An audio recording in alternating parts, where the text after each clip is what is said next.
बिस्मिल्लाहिर्रहमानिर्रहीम। प्यारे दोस्तों, यहूदी दुनिया के बड़े मजहब में से एक मजहब है। यहूदी मजहब की निस्बत हज़रत मूसा अलैहिस्सलाम की तरफ जाती है, क्योंकि उनका नस्ली ताल्लुक हज़रत याकूब अलैहिस्सलाम से था, जिनका लक़ब इज़राइल था। इसलिए उन्हें बने इसराइल भी कहा जाता था। दुनिया के हर मजहब की तरफ यहूदी मजहब भी अपने अलग तौर तरीके रखता है, और इन तौर तरीक़ों को यहूदियों में ख़ास मुक़द्दस माना जाता है। आज के इस वीडियो में हम यहूदी मजहब की अजीबोगरीब इबादत और रस्म व रिवाज का जिक्र करेंगे, जो वाकई इंसान को हैरत में डाल देती है। प्यारे दोस्तों, यहूदियत में रोज 3 इबादत मुकर्रर है। जैसे इस्लाम में 5 वक्त की नमाज फ़र्ज है, जैसे मुसलमान 5 वक्त नमाज अदा करते हैं, वैसे ही यहूदी में रोज 3 इबादत मुकर्रर है, जिसमें से सुबह और दोपहर की फ़र्ज है, जबकि शाम की अपने आप पर वाजिब की जा सकती है। याद रहे दोस्तों कि यहूदियों में कुछ अहकाम उस वक्त लागू होते हैं जब तक इंसान इनको अपनी रोज़मर्रा ज़िंदगी का हिस्सा बनाने की नीयत न कर ले, और जब कोई नीयत कर ले तो उस नीयत के बाद तमाम अहकाम वाजिब हो जाते हैं, और इनमें और फ़राइज़ में कोई फ़र्क नहीं रहता।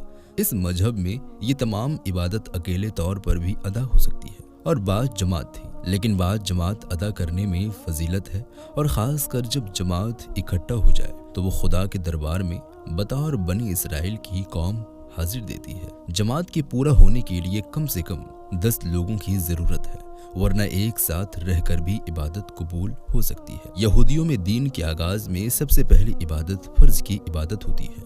ये सबसे लंबी और दीन की सबसे अहम इबादत है, और इसके 6 हिस्से होते हैं। इसके पहले हिस्से में उलमा की तफसीर पढ़ी जाती है, दूसरे हिस्से में तौरात और ज़बूर पढ़ी जाती है, जबकि तीसरे हिस्से में शमा पढ़ी जाती है, जो इस इबादत का सबसे अहम हिस्सा होता है, क्योंकि इसमें पूरी कौम बनी इसराइल को पुकारा जाता है कि वो तौहीद की शहादत दे। इसके बाद आमेदा पढ़ी जाती है, और फिर मसीहा की आमद की दुआ की जाती है। मसीहा यानी दज्जाल, जिसे इस्लाम में कहा जाता है, और जो ज़बूर में से भी पढ़ी जाती है। और फिर आखिर में बनी इसराइल के फ़राइज़ को दोहराया जाता है, और तौहीद की शहादत भी दोहराई जाती है।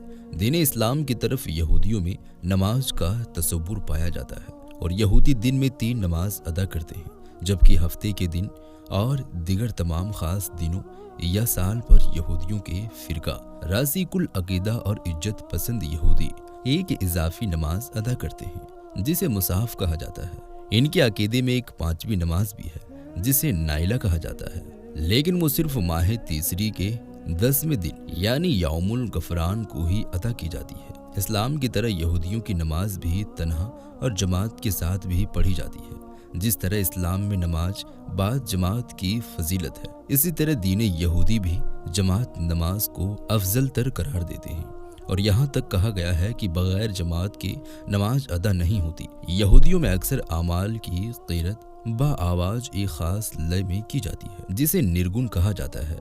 इनकी हर इबादत गाह में एक बुलंद चबूतरा मौजूद होता है, जिस पर खड़ी होकर ये क़िरात पढ़ी जाती है, जिन्हें हम यहूदियों की आजान भी कह सकते हैं। आजान देते वक्त यहूदी रब्बी के हाथ में एक बांसुरी होता है, जो बजाकर इर्द गिर्द के यहूदियों को नमाज की इत्तिला दी जाती है, और उस बांसुरी की आवाज़ सुनते ही तमाम यहूदी इबादत के लिए इकट्ठे हो जाते हैं। याद रहें कि जब इस्लाम में नमाजियों को इकट्ठा करने के लिए आप सल्लल्लाहु अलैहि वसल्लम ने लोगों से राय ली थी, तो उस वक्त कुछ लोगों की जानिब से इस यहूदियों वाले तरीके का मशवरा दिया था, लेकिन आप सल्लल्लाहु अलैहि वसल्लम ने इस तरीके को अपनाने से मना फरमा दिया और नापसंद फरमाया। रोजे का तसव्वुर भी किसी न किसी सूरत में दुनिया के तकरीबन हर मजहब और हर कौम में पाया जाता है। यहूदियत में भी 2 रोजे फ़र्ज हैं, जिसमें यौम कफ़ारा और तस्वा को रोज़ा शामिल होता है। ये रोज़ा सूरज डूबने से लेकर अगले रोज़ अंधेरा छाने तक होता है, और इसका टाइम तकरीबन 25 घंटे है। यहूदियों के रोजे में खाने पीने, नहाने, चमड़े के जूते पहनने, क्रीम या लोशन या तेल या परफ्यूम इस्तेमाल करने और बीवी से हमबिस्तरी की मनाही होती है। यहूदी मजहब में इसके अलावा भी 4 रोजे हैं, जो सुबह सादिक से सूरज डूबने तक होता है। इसके अलावा यहूदी मजहबी रहनुमा की जानिब से सवाल के लिए भी कुछ रोजे रखे जाते हैं।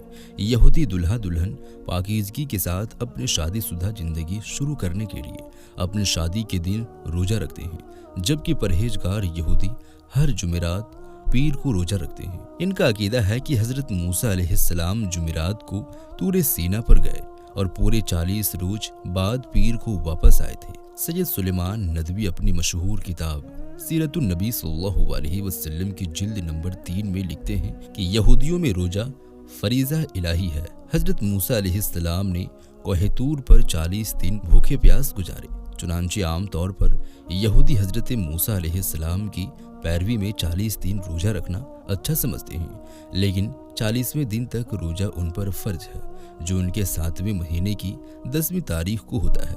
इसे आशुरा भी कहते हैं। कहा जाता है कि उसी दिन हजरत मूसा अलैहिस्सलाम को तौरात के 10 अहकामात इनायत हुए, इसलिए तौरात में रोजे की निहायत ताकीद आई है। इनके यहाँ रोजे का एक मकसद रूहानी पर तवज्जो करने के लिए जिस्मानी सरगर्मियों को कम करना भी है। दोस्तों, यहूदी मजहब में शेवत के त्योहार को भी खास अहमियत हासिल है। ये एक ज़री त्योहार के तौर पर शुरू हुआ, लेकिन जब इसे दिगर यहूदी की तरह भरपूर तरीके से मनाया जाता। इस मौके पर घरों को फूलों से सजाया जाता है। ये त्योहार बोखास के 50 दिनों के बाद मई जून के 6ठे और 7वें रोज मनाया जाता है। दरअसल ये त्योहार एक तरह से गेहूं की फसल के आने का ऐलान होता है। शेवर को कई नामों से जाना जाता है। इसके अलावा यहूदियत में ईदों का तस्वुर भी पाया जाता है। यहूदियों में ईद पौरीम के नाम से एक ईद मनाई जाती है। इस ईद के मौके पर ईद पौरीम इसकी मिठाई तैयार की जाती है और इस मिठाई को दोस्तों, रिश्तेदारों और पड़ोसियों के घरों में बतौर तोहफा भेजा जाता है और गरीबों में तकसीम किया जाता है। ईद पौरीम के मौके पर गरीब घरानों को एक खास किस्म का सदका भी पेश किया जाता है। इस ईद के मौके पर एक खास पकवान हर घर के चूल्हे पर चढ़ा नजर आता है और खानदान के कुल अफराद जमा होकर इस पकवान को बड़ी बेसब्री के साथ इनका इंतजार करता है और मिलकर इसे मजे मजे से खाया जाता है। इबादत गाहों में अहदनामा कदीम की आस्तर नामी किताब की मिलकर तिलावत होती है और कुछ जगहों पर इसे मौसीकी के साथ गाकर भी पढ़ा जाता है।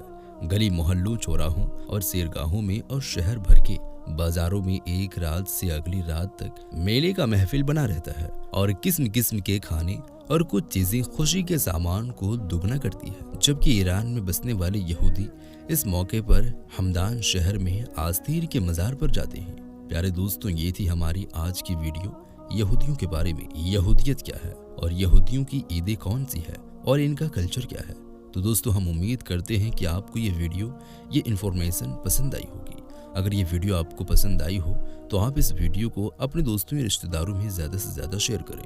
और अगर आप अभी तक हमारे चैनल को सब्सक्राइब नहीं किए हैं तो सब्सक्राइब लाजमी कर लें, ऐसे ही और भी वीडियोस को देखने के लिए। मिलते हैं एक और नई वीडियो के साथ, तब तक के लिए खुदा हाफिज़।